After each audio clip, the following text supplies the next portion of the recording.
बिस्मिल्लाहिर्रहमानिर्रहीम। अस्सलाम वालेकुम students, welcome to my YouTube channel. हम क्लास 11 फिजिक्स के न्यूमेरिकल प्रॉब्लम को सॉल्व कर रहे हैं।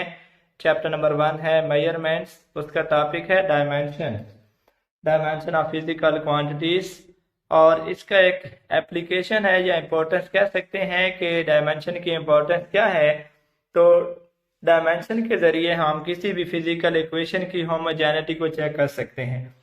जो होमोजेनिटी है, होमोजेनिटी का मतलब ये होता है कि अगर हमें ये चेक करना हो कि कोई इक्वेशन करेक्ट है या नहीं, हमें ये साबित करना होता है कि दोनों तरफ जो क्वांटिटीज हैं उनकी डायमेंशन सेम है। जो लेफ्ट हैंड साइड पे जो क्वांटिटीज हैं उनकी डायमेंशन और जो राइट हैंड साइड पे जो क्वांटिटीज होती हैं उनकी डायमेंशन सेम है। तो इसे कहते हैं principal of homogeneity of dimensions, कि दोनों तरफ डायमेंशन सेम होनी चाहिए। तो ये कहलाता है principle of homogeneity of dimensions. तो उसका ये एप्लीकेशन है।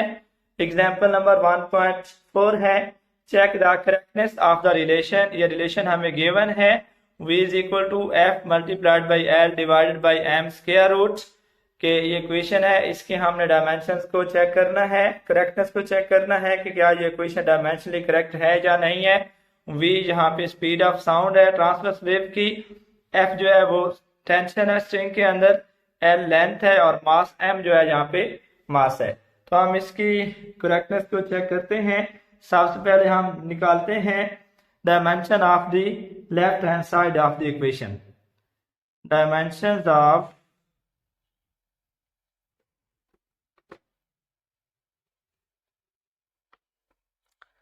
Left hand side of the equation के जो इक्वेशन हमें गिवन है, इसकी जो लेफ्ट हैंड साइड है इसकी डायमेंशन हम पहले निकाल लेते हैं। तो लेफ्ट साइड पे जो हमें क्वांटिटी गिवन है वो है वेलोसिटी। तो वेलोसिटी की डायमेंशन हमने लेनी है। और अब जानते हैं कि लेफ्ट हैंड साइड पे वेलोसिटी है और वेलोसिटी की डायमेंशन होती है L T raise to power -1। तो ये वेलोसिटी की डायमेंशन एल टी रेज पर -1 होती है। तो ये लेफ्ट हैंड साइड की डायमेंशन है। अब हम निकालते हैं dimensions of right hand side of the equation. Dimensions of right hand side of the equation कि इस इक्वेशन की जो राइट हैंड साइड है उसकी भी हम डायमेंशन फाइंड आउट करते हैं। तो हमारे पास जो राइट हैंड साइड है वहां पे f है, तो f की डायमेंशन आएगी, क्योंकि आपस में ये क्वांटिटी मल्टीप्लाई हो रही हैं, मल्टीप्लाइड बाय लेंथ की डायमेंशन आएगी। और डिवीजन में m है, मास डिवाइड हो रहा है तो इसकी डायमेंशन आएगी मास की।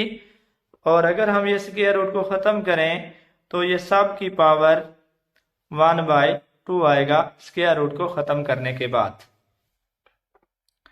तो हम इनकी डायमेंशन को लिख लेते हैं। फोर्स की डायमेंशन होती है ml t raise to power -2, ये फोर्स की डायमेंशन है, मल्टीप्लाइड बाय लेंथ की डायमेंशन होती है l डिवाइडेड बाय मास है तो इसकी डायमेंशन होती है कैपिटल M और होल पावर 1/2।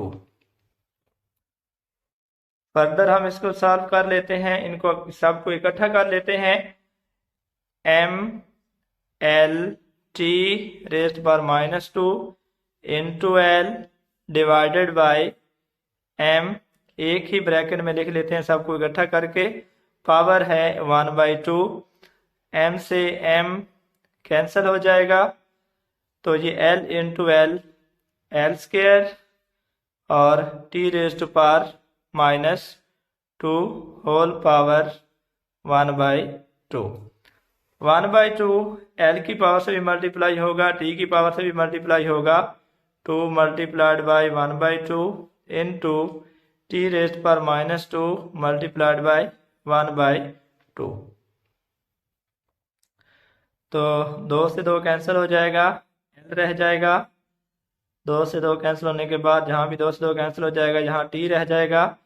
तो ये भी आ गया L T raise to power -1। तो इस तरह स्टूडेंट्स हमने राइट हैंड साइड की डायमेंशन भी निकाल ली है, जो कि है L T raise to power -1। तो हम देख सकते हैं कि dimension of left hand side and dimension of right hand side are same. Left side पे डायमेंशन है वो भी एल टी रेज पर -1 है, जो राइट साइड पे हमारे पास साइड थी उसकी डायमेंशन भी एल टी रेज पर -1 है।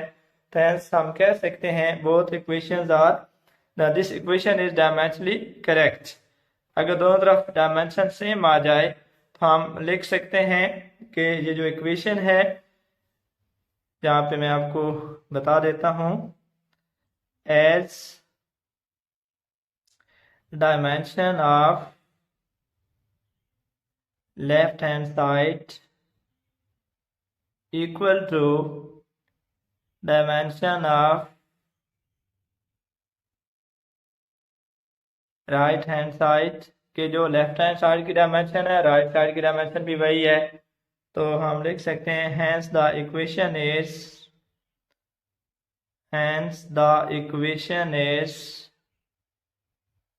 dimensionally correct।